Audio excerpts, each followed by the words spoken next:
you guys see how freaking cold it is? But regardless, I am here with you for the third day of our training, how to regain the confidence, how to heal the narcissistic trauma, how to use the narcissistic trait to create a very high self-esteem, high, healthy, healed self-value and self-esteem.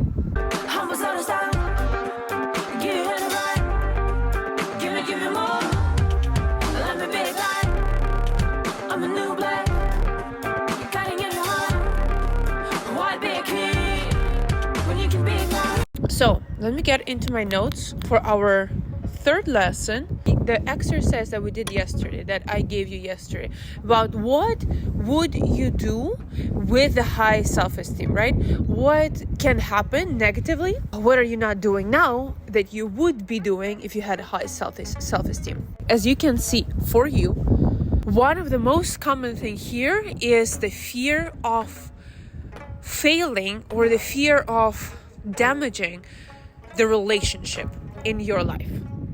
And this is what we're going to start today's lesson with, because quite often one of the biggest things that is holding you back from healing your narcissistic trauma, your self-value issues, your confidence issues is, as I mentioned, it is born when we're growing up. So it's directly affected by our parents, and the way we structure it, the way we use it and incorporate in our life quite often goes hand in hand with the way of dealing or building our relationship. Where we had unhealthy, unprocessed separation, where we did not have the separation whatsoever, and where we had the codependent or adapting, the conforming, the adjustable, the fitting relationship, where we're trying to arrange, where we're trying to adjust ourselves just to fit somebody else's image or perception. Here we will start seeing that whenever we touch on this topic, the aggression is going to come out. Whenever we start finding ourselves in this relationship, the aggression is going to be the first one to come out. There where we were holding ourselves back, there where we were keeping up with something or tolerating things and suffering in things that we were not happy with. This is about building your boundaries. And for boundaries, the boundaries are a clear identification of a healthy self-esteem, healthy self-value, healthy confidence, right? If you think about a confident purple, they always have their boundaries very, very strict, precise, and healthy, right? They do not try to adjust themselves just to fit somebody else's picture. And whenever we start fixing it, whenever we start fixing the narcissistic trauma, that desire to be liked, that need to be fit, to fit in somewhere else, we can meet a lot of aggression coming out, because this is the time where we are readjusting the boundaries. I remember when I was separating from my dad personally, he got this obsessive idea that I was in some sect, that I was in secta, right? That's the word for it. I'm going to insert it right. That I was with a bad company, where in reality I was just going through my clear boundary identification. Same when people say, how am I going to be bad? How am I going to tolerate, or how am I going to it's unpolite, right? It's unpolite. Actually recently with my current partner, I told him, when a person does not, you can see it in restaurants quite often, when you order wine and you cannot send it back if you don't like it, this is about boundaries, this is about self-value. And I told him, if somebody brings you wine and they open it, you can send it back. This is your right. You can send it back if you don't like it. This is about your boundaries. It's about your self-value and self-confidence. If you value yourself, you're not going to be sitting there drinking wine that you paid for that you don't like, right? you can send it back. It's like being a daffodil amongst predators. You don't have to care for somebody else's opinions and for someone else's feelings. As anti-empathetic as it sounds, believe me, most of the time people don't care.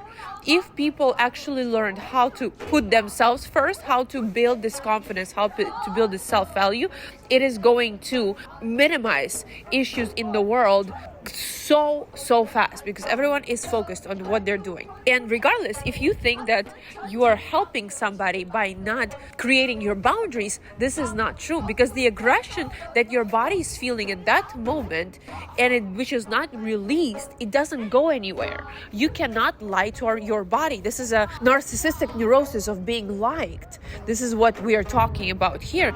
That aggression does not just vanish. It is still exists.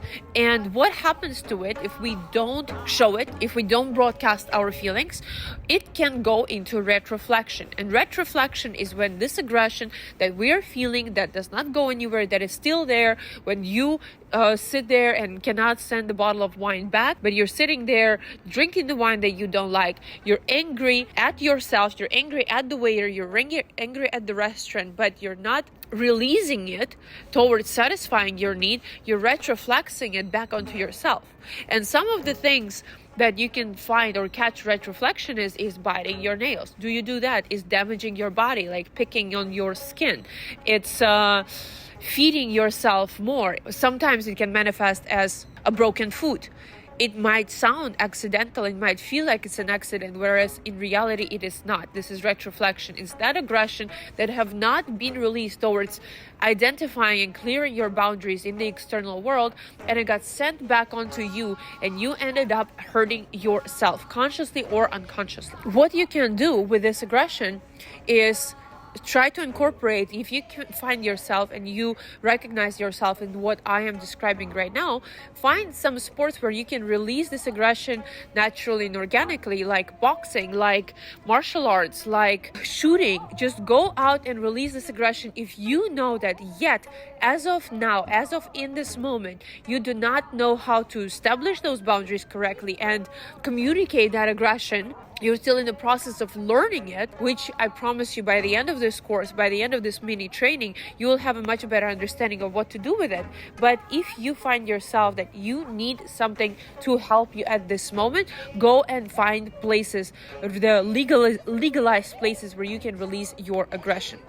All the unrealized potential in our life also turns into aggression, right? This retroflexion, where we are not happy with where we are, it can turn into the retroflexion. Because when we're not happy, it usually signifies that our boundaries were not created, when we have not separated from one of our parents. For example, your potential is to be a boss. Your potential is to have your own company and X amount of employees, and you are just a housewife and sitting at home. You can become, or can have a lot of that aggression that can manifest in gaining weight, in unhealthy habits, in eating too much, in eating disorders, in drinking disorders, in passive aggressiveness.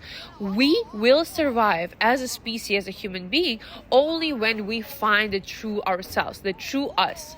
And that is what I'm teaching throughout all of my courses, is how to come back to who we are, to what we are, to what we're supposed to be. So what I want you to do today is write down 5 things that you don't like for each and every one of your close people. You don't have to say it, but take a piece of paper and write down 5 things I don't like in my mom, 5 things I don't like that my mom does, right? 5 things I don't like in my relationship with my mom, with my dad, with my sister, with my brother, with my husband, fiance, whoever it is, daughter, son, mother-in-law. Because when we're not separated, and separation, if you can even think about the word itself, separation is coming out and like becoming 2 separate human beings, right? With clear established boundaries. Without it happening, when we're not separated yet, we do not live our own life. We live a life of someone else. And when the price for unseparated human beings, this price of not separating is your potential. On the other side of healthy separation lays your full potential. The process of separation happens from the very time we're born, when we're physically separated from our mama's tummy, from our mama's body, to next time we start walking for the first time ourselves, right? We're separating from this need of somebody carrying us and helping us. Then our first time we spend New Year's by ourselves, etc., etc. The process of separation can go on throughout our entire life. When we're coming back, I keep doing this, when we're coming back to finding who we truly are, this is the life process. And the deeper you go into it, the more established your boundaries get and the more of your potential you can tap in. The next thing, that's a lot. The second topic that I wanted to discuss today is the pride. Again, from the previous exercise, from your homework, hopefully you are doing it, because it's very important to incorporate and build in the applied methods and see that when we start writing it, you start seeing results. What people face in this exercise is saying that when I will become confident, I will become too proud. Okay? Like arrogance. And pride, as some of you know, is considered to be one of the deadly sins. And the funny thing about it is it's always either mentioned the first one or the last sin. And today I want to discuss with you the difference between pride and pridefulness and what it actually really is. Why is it considered to be a sin? First of all, because the pride, that arrogant pride, right? It denies first other people, just in general, the masses, because you're too proud to think about what they think and care about what they care. Then your close people, and then God himself, the universe, right? You can get too proud, too full of yourself, too arrogant to even accept the idea of some higher power. And that is why it is considered to be a sin, or it was written as a sin. However, that feeling can be pridefulness, is when we are proud of our accomplishments, right? Of our successes. And that is completely normal. This is one of the hardest sin to work with, because in every single one of them, it's like a level. It's like a level that you have to learn, a lesson that you have to learn in order to grow, in order to gain the next step of evolution. If you came to the place where you're ready to work with pride and pridefulness, believe me, it is a very good place to be. To become the best version of yourself and not to think that you're better than others, this is the lesson of this sin. Ironically, the most proud people, the proudest, where the pride, the arrogant pride exists, is usually at the lower steps of self-confidence level. It's the fear of, I will not be able to stay anywhere higher. If I was higher, I wouldn't be able to handle it. So I'm going to be so proud of where I am today. The higher you get on the level, on the steps of self-confidence from the first lesson, the less pride you have. Okay, the less pride that you're better than everyone else.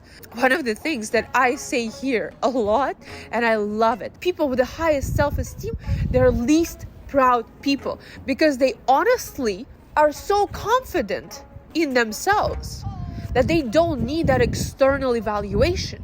And they become the most interesting people to have conversation with, because they are truly engaged in others. They are truly have that interest in the other person. They do not have to prove their pride, their confidence to anyone else. Also, dealing with the fear of what if, when I get very confident, when I heal my narcissistic trauma and use it to my advantage, I will be better than everyone. Why did you decide that? This is a harsh phrase and harsh reality that you need to incorporate in your life and understand.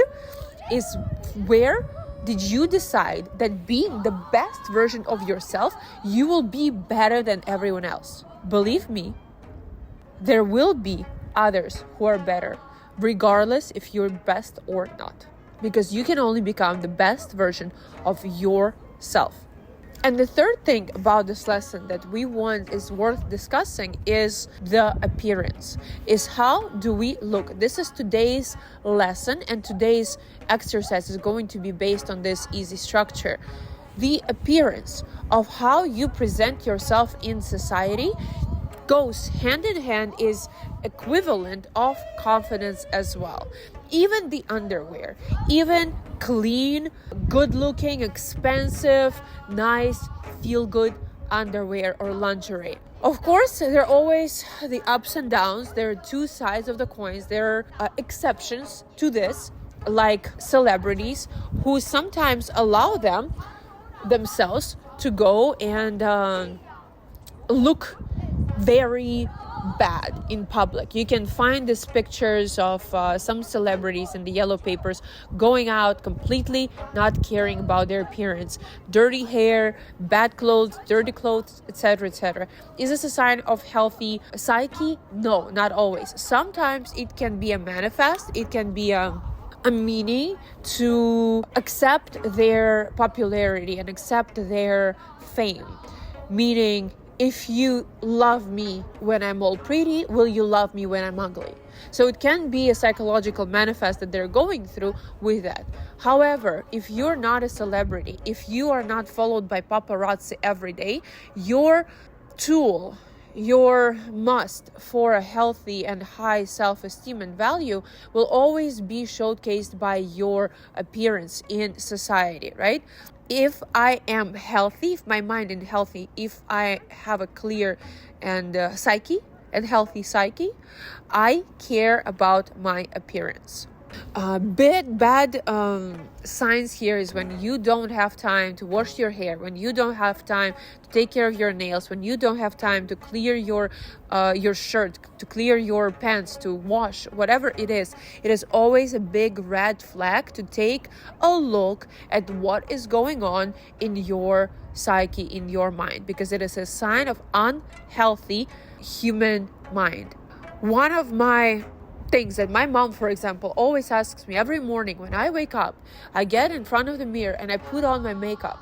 I choose what I'm going to wear into the day. I have my own schedule because I love scheduling. I schedule my outfits as well, which boosts my creativity. But whenever I talk to my mom, it's usually my morning when I'm in LA and she's in Moscow, her evening, and she asks me, where are you going? And my answer is, into the day. I want to welcome this day being the best version that I can be. Of course, I have some days when I just want to stay in and do some masks and do some, no makeup day, but mainly when I stay in at home. More often than not, 90% of my days start with me preparing myself to go into the society, to present myself to the society, to present myself for the day. That is a big, big, big confidence booster. Whenever you wake up, say, I am going into this day. How do you want to show up in this day? So your task, your exercise for this day is to live tomorrow, if you're watching this video in the evening or in the morning, you can use today or the next day. I need you and I want you to live this day from the self-confidence, from the self-value of 10 out of 10, the maximum. How are you going to behave? What are you going to do? What are you going to wear? And notice and hold on to the feelings that you get. What do you feel? How are you feeling? What thoughts come into your mind? Do you want to go and face some pacifiers? Do you want to go into the food or cigarettes or Instagram or wine? Where can you not hold that feeling of being 10 out of 10? Where are you trying to release it? Okay, notice where your mind is trying to escape, your escapist mechanisms here. Take, for example, a symbol of a confidence killer, and it can be anything, like a chocolate. For me, it would be chocolate or something sweet, because when I eat too much sweets, the only predisposition for addictions I have is sugar. So when I do this exercise, I take chocolate and I look at it, and for the whole day I carry it around as a symbol of my confidence killer, and I do not eat it. I look at it and I remember that today I'm living this day from my perception of confidence 10 out of 10. Do something from your list, what I do that we did yesterday, what I don't do because of my lack of confidence. Do something from that list today. Also, no one should know what you decided. Do not post about it. Do not say to people, oh, today I'm living this day because this is my exercise. That's why I came up to talk to you. Oh, this is my exercise. This is why I DM'd you. If this was one of on your list, maybe you wanted to DM some pretty guy, but you felt like you lack confidence or self-value. Just do it. The only person who knows what you're doing today is you. Live it and see what happens. Remember about your appearance. Remember about pride. If you get a compliment today, because you're probably going to present yourself from different standpoint. You get a compliment, just say thank you, okay? Do not fall into excuses. Do not fall into pride, being like, yes, this is who I am, or saying, oh, please don't, this is just my experiment thing. Just accept it. Just accept it and thank for it. Write down what feelings you're gonna meet today. Breathe through it. Don't forget to start your day with a song. This is what we're doing every day here. The song is going to be linked down below. And that's it. That is it. I am going to also include some of the written exercise paperwork down below underneath this video, and I will see you tomorrow. Good luck with this exercise. Is going to be a great day. I can't wait to hear your feedback of what your day looked like, felt like, what you got, what changed, and I will see you tomorrow. Bye bye.